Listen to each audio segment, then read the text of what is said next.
Good morning, or depending when you're watching this, good afternoon, good evening, or good night.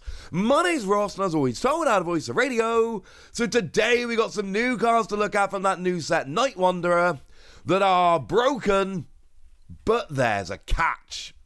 Oh, and a new Corus, which is not actually broken. It's just a pretty nice card that could be very good indeed.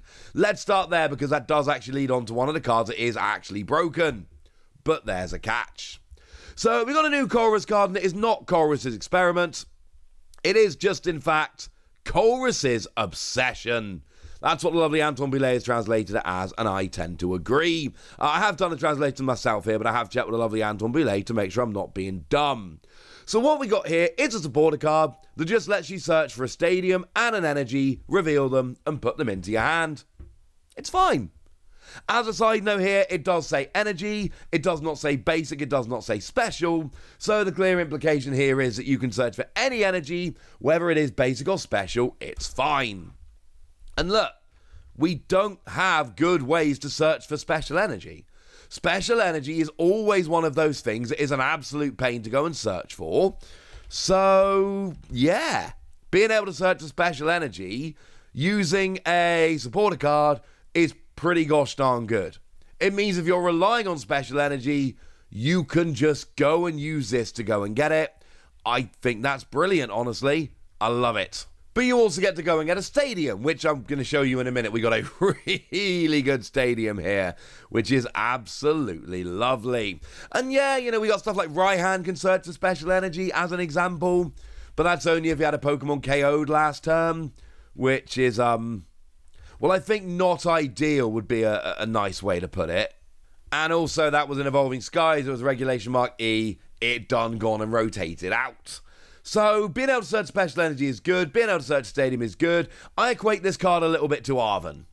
In that Arven goes and gets you an item and a tool. It's a couple of things, and it's kind of annoying to use your supporter for the turn and not draw any cards, etc. But sometimes you can go and search enough that it's absolutely worth it. And yes, I know that you can search in all with items and tools in a way you can't with stadiums and special energy. I get it. But I'm just saying that it's a nice, reliable way to get a particular kind of card. And that's pretty gosh darn nice.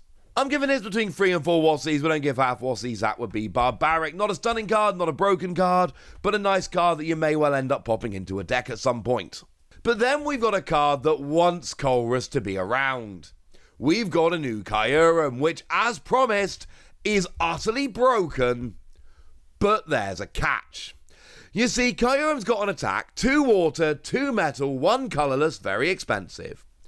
And you have to discard all energy from this Pokemon, but then it does 110 damage to 3 of your opponent's Pokemon. Treble KO. Literally treble KO. Get 3 weaker Pokemon, support Pokemon, etc. on the bench. Now, yes, I am fully aware that your opponent can play Manaphy, and Manaphy will block the bench damage, and Manaphy will stop this. I get it, but they won't always play Manaphy. If they play Manaphy, they won't always have it out. If they've got it out, you can KO it. They won't always be able to recover it, etc. Yes, sometimes Manaphy will stop this, but Manaphy will not always stop this. It's the attack cost which is super annoying. And, I mean, there's ways to do it, right? We have got Metang, which can accelerate the metal energy quite nicely. And we've got Baxcalibur that can accelerate the water energy quite nicely. And let's be perfectly clear, it's not a great solution. It's an awkward solution. But if you really wanted to aggressively build into this Kyurem deck, you could using Baxcalibur and Metang. It's just going to be a super awkward deck. But we've got an ability here. If your opponent has any card with Corus in its name in their discard pile, your Trifrost attack costs 1 colourless energy. Yeah, for 1 colourless energy, it is absolutely full-on ridiculously broken. Basic Pokemon, single energy, 330 damage, 110 to each of 3 bench Pokemon. I told you I was going to show you cards that were utterly broken with a catch, and this is utterly broken, but there's a catch. It is payable if your opponent doesn't have a Corus in the discard. But realistically, it's not really. Now, we got 2 options, unless we're playing old format. We got Corus's Experiment and Corus's Obsession. Now, I've just told you about Corus's Obsession. It's why we had to start with that card before we got onto Kyurem. It's fine. It's not particularly great. It's not going to be a staple in every deck. Your opponent, even if they're playing it, is going to have to think twice about actually playing it. But maybe you get into a hilarious situation where your opponent wants to play an Ultra Ball, but they've only got 2 cards in their hand, and one of them is Corus's Obsession. So they know that playing the Ultra Ball will turn on Kyurem, at which point they have to kind of not do it, and that's hilarious. Or they've got a Professor's Research, but they can't play Professor's Research because playing Professor's Research will activate Kyurem's ability, which you definitely don't want to do. That's the kind of fun places you can end up here, forcing your opponent to make a suboptimal play to avoid putting Corus into the discard pile. But then we got Lost Zone decks. This is basically a counter to Lost Zone decks, because Lost Zone decks really need to get cards into the Lost Zone. They're going to use Comfey and Corus's Experiment, and they kind of need to use Comfey and Corus's Experiment, because, put bluntly, a lot of the time, Comfey on its own isn't enough, because they've got stuff like Sableye that needs 10 cards in the Lost Zone, or Mirage Gate that needs 7 cards in the Lost Zone, and trying to get to those numbers in the Lost Zone without using Corus's Experiment, that's very, very difficult. Not impossible, but very, very difficult. And here's the thing, one of 2 things is going to happen against Lost Zone decks the second you let them know you're playing Kyurem.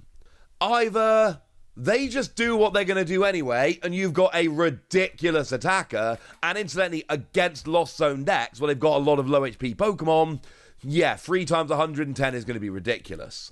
So against Lost Zone decks, you've either got a phenomenal attacker for a single colorless energy, or your opponent goes, ha ha ha ha, I know you're playing Kyurem, so I'm not going to play Corus's Experiment. Well, firstly, like I said a minute ago, they've still got to try and get through the game without discarding one, which is not necessarily an easy thing to do. And secondly, they're just being like, I'm going to slow myself down by a couple of turns. That will show you. I'm not going to be able to use the attacks I want to for an extra turn or 2 just to try and slow you down in your face. Brilliant. I'm totally okay with that. Like, if my opponent's best plan is slow themselves down by 2 turns, I'm fine with this, honestly. I am absolutely fine with this. Of course, the irony is that, yeah, this is a phenomenal counter to Lost Box, but it's also really good in Lost Box, because they're one of the few decks that are going to be able to use, Mirage Gate to power this one up semi-reliably, as well as it being a great option in the meta. So, yeah, Mana Feeders became really big in Lost Box, and so did this. It's a 5 Wossy card. I'm calling it. I don't care. I'm calling this a 5 Wossy card. I love this Kyurem. There's going to be a lot of games where your opponent doesn't get Corus in the discard, and it's just too awkward to power up. But it basically gives every deck a really nice option against Lost Zone Box. And honestly, it's so good against that deck, I'm willing to gust up and KO Manaphy so that I can then use this a turn or 2 later. It's redonkulous. But I promised you more than one broken card with a huge downside. How about a new Spec Stadium? The first Spec Stadium we've ever seen. And I'm even going back to the Gen 5 era here. And, we had a bunch of Specs back in the Gen 5 era, but we never had an Spec Stadium. Well, wonderful news. We've got one now. It's Neutral Center, and it is ridiculous. What it does is it says that Pokemon that don't have a rule box don't take any damage from attacks from Pokemon EX and Pokemon V. Any damage at all. What's the massive downside? Well, firstly, it's an Spec, so it's 1 in your deck. But secondly, there is a second part of this that reads, if this card is in your discard pile, it cannot be returned to your hand or your deck. Once it hits the discard pile, it's gone. And interestingly enough, they've not even gone Lost Zone here, although that might be because Lost Zone tends to be in waves, and when we're not in the Lost Zone wave, we generally don't have any Lost Zone interaction whatsoever.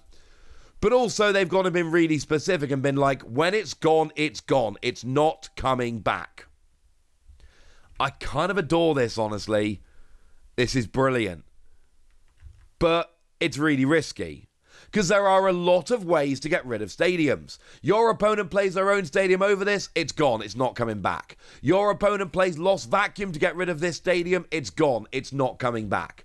We have ways to bounce stadiums, and when a stadium is bounced, it's not that easy to get back normally. This ain't coming back. It is a one-shot deal. So the timing of this card becomes absolutely crucial. You need to play this when your opponent is either out of cards that will bounce your stadium, or you play something like an INO, put them down to a low hand size, and you're willing to bet they won't draw it. You know, let's take against Pidgeot decks. Pidgeot sees a bunch of play, right? If your opponent's got a Pidgeot out and you play this is a stadium that doesn't work on your turn, it works on your opponent's turn. You play this, and on your opponent's turn, when they attack, it stops them. Well, if they've got a Pidgeot out, they just search for a counter stadium and you're done. But if it's late enough in the game that they don't have a counter stadium left, if you're pretty sure you know their deck list, and we all know deck lists tend to be quite repetitive at times, you can often make very well-informed guesses about your opponent's deck list if you follow the metagame well enough. If you're pretty sure they're out of stadiums, play this down. Because you can create a literal checkmate scenario. If you've only got non-rule box Pokemon out, and your opponent only has attackers that are Pokemon EX or Pokemon V, and they cannot get rid of the stadium, this checkmates and you win the game. Like, straight up. If your opponent cannot bounce this stadium, they either have to have a non-EX with which, or non-EX, non-V with which to attack, or you have to have a rule box Pokemon that they are allowed to attack. This is an awkward card. This is what I said about having, massive downside. It's a very awkward card. But if you can get a situation where you've only got single prizes, no rule box Pokemon, your opponent only has EXs and Vs, and you can get this stadium to stick, checkmate, you win the game. It's awkward. And it's going to give a massive advantage to players who know deck counts. Players who follow the metagame, players who know how decks are generally built. It is going to really reward those players. Because if you just play this randomly down hoping, 9 times out of 10, your opponent's just going to bounce it and it's going to do nothing.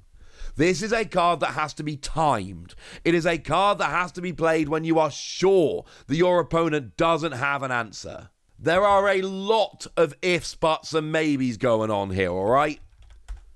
But if it works, you can literally checkmate your opponent out of the game. I'm giving this between 4 and 5 Wassies. I think this card is phenomenal. But as I've said, and I need to make this super clear, this is not a randomly play it down and hope card. This is I know enough about the metagame, and I know enough about my opponent's deck, especially in games 2 and 3, where I am absolutely sure they either can't bump it or their chance of bumping it is extremely low. I have set up my board to prepare for this. I'm pretty sure I've checkmated you out of the game. And maybe it works 3 times during a tournament. Well, if I can play an ace bet that gets me 3 extra wins during a tournament, that sounds all right to me, ladies and gentlemen. That sounds all right to me. Corus is a good card that's going to see some play. But Kyurem and Neutral Center, oh my word, they are busted with massive downsides. I'm pretty sure I delivered on what I promised. But now it's over to you guys. Tell me what you think about these cards. Tell me if you're as effusive about them as I am. Tell me anything you want to tell me in the comment section. Go nuts! Be nice. And then make sure you like this video, subscribe to this channel, follow me on Twitter at @TheWassie. That's where we talk about Pokemon and a whole bunch of other card games.